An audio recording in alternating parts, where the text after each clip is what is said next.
front.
Thanks for watching.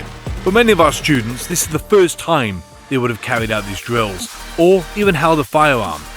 So please give the video a like and show your support by subscribing to the channel. And don't forget to click the bell so you get notifications.